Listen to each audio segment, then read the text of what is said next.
Opinion: Atomic ambitions. Geopolitical impact of India's nuclear energy reforms. Embracing adaptability in policy making is crucial for navigating the complexities of a constantly changing world and ensuring that policies remain relevant, effective, and responsive to the needs of society.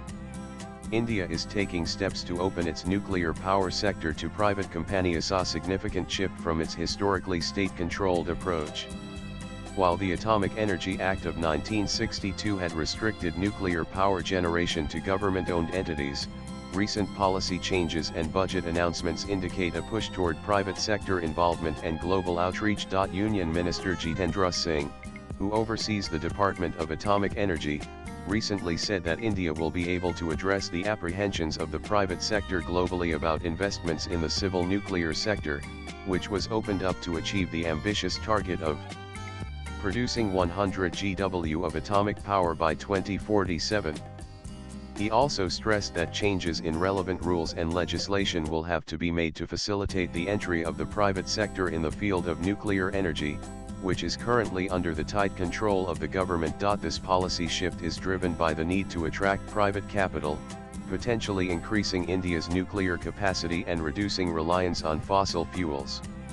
It is a move that would require amendments to existing laws, and India is considering changes to the Atomic Energy Act of 1962 and the Civil Liability for Nuclear Damage Act of 2010 to allow private companies to build, own, and operate nuclear power plants. It may be recalled that in February this year, Finance Minister Nirmala Sitharaman, introducing the Union budget for 2025, announced the creation of a new nuclear energy mission for Viksit Bharat and indicated amending laws that are limiting nuclear industry growth.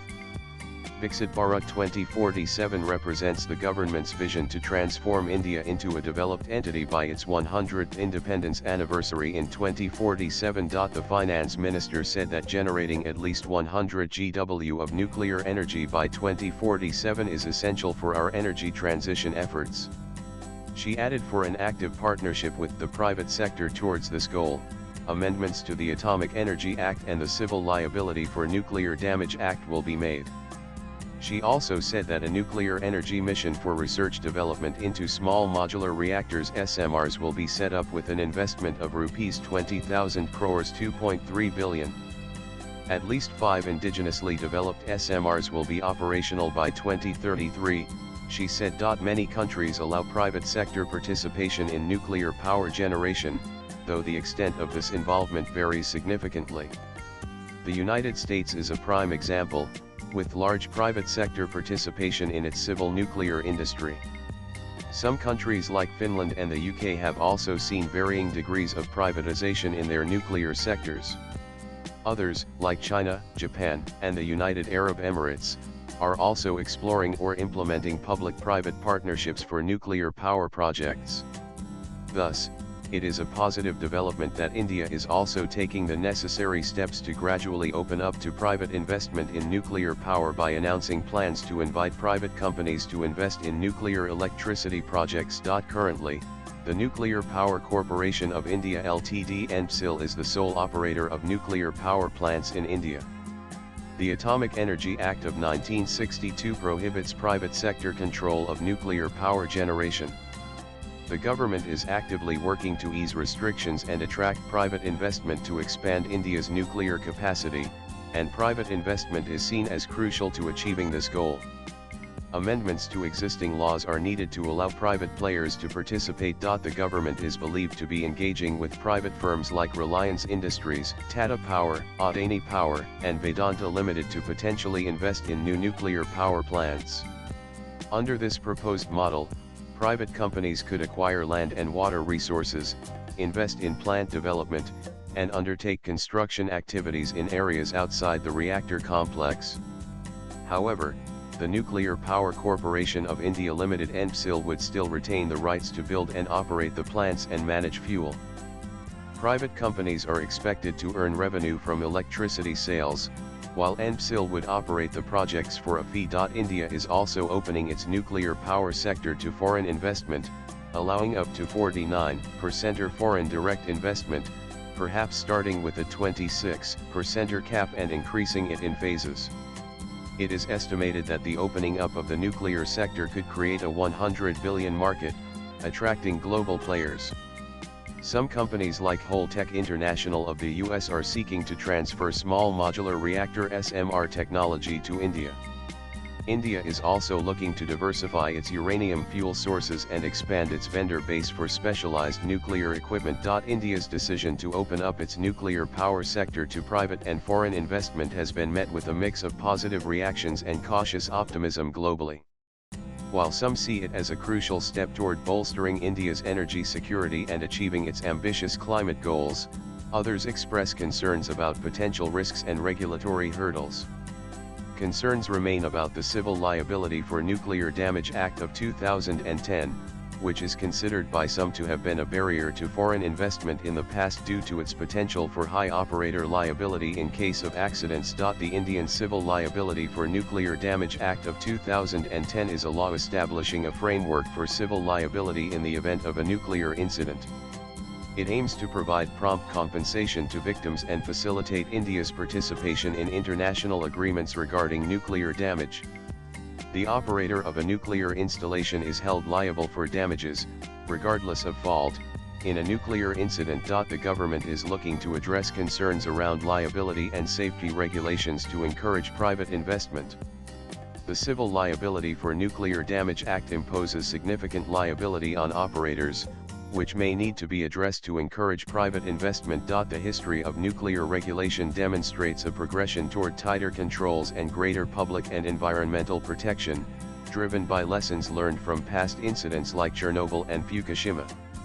The current regulatory framework and ongoing advancements in safety protocols aim to ensure that nuclear power remains a safe and reliable energy source. In the United States, the Nuclear Regulatory Commission (NRC) plays a key role in ensuring safety when private companies operate nuclear facilities. Thus, ensuring robust safety protocols and regulatory oversight is crucial when private companies operate nuclear facilities. The Indian Nuclear Insurance Pool (NIP) was established in 2015 to address liability concerns, creating a more secure environment for foreign investors. The pool provides capacity for insurance coverage to operators and suppliers for any nuclear liability toward third parties under the Civil Liability for Nuclear Damage Act. India's nuclear energy ambitions could have broader geopolitical implications, particularly in its relationship with countries like the US. The US has expressed intentions to remove barriers to civil nuclear cooperation with India, recognizing its potential for growth in the sector. In March 2025, the U.S. Department of Energy approved the proposal from Holtec International to share small modular reactor SMR technology with India, removing a key hurdle that had delayed the deal. French and U.S. companies have also expressed interest in partnering with Indian companies on SMR projects. The Russian nuclear company Rosatom has also offered its expertise in building SMRs in India.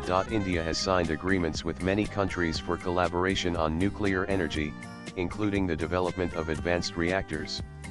Russia continues to be a key partner, involved in projects like Geopolitical and exploring areas like floating nuclear power plants and small modular reactors SMRs. As regards the U.S., the 2008 Civil Nuclear Agreement and more recent regulatory clearances, like the one granted to Holtec International for SMR technology transfer to Indian firms, are facilitating deeper engagement. France is collaborating in the proposed Geopolitical nuclear power project located in Maharashtra and exploring collaboration in SMRs and research reactors.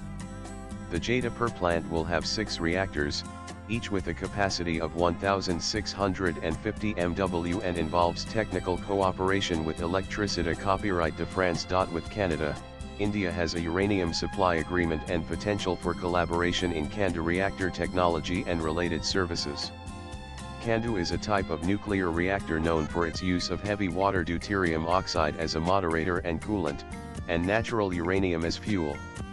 CANDU reactors are a significant part of Canada's energy production, with some reactors also operating in other countries including Argentina, China, South Korea, Romania, India, and Pakistan. With South Korea, India has signed an intergovernmental agreement for civil nuclear cooperation, potentially opening avenues for South Korean companies to participate. Swipe left for next video. Summing up, the Indian government's move to open up the nuclear power sector to private companies represents a notable shift in its energy strategy and a potential opportunity for private players to contribute to the nation's nuclear power growth.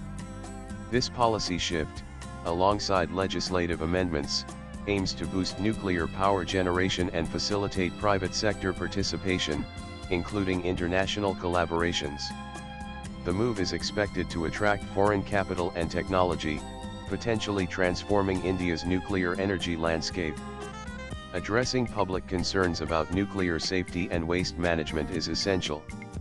While challenges remain, the government is taking the right steps to address concerns about liability, safety, and regulations to attract private investment and achieve its ambitious nuclear energy goals. Adapting to changing needs is indeed a cornerstone of effective policy making. The writer is a retired Indian diplomat and had previously served as Consul General in New York. Views expressed in the above piece are personal and solely those of the author. They do not necessarily reflect News 18's views. Latest blogs.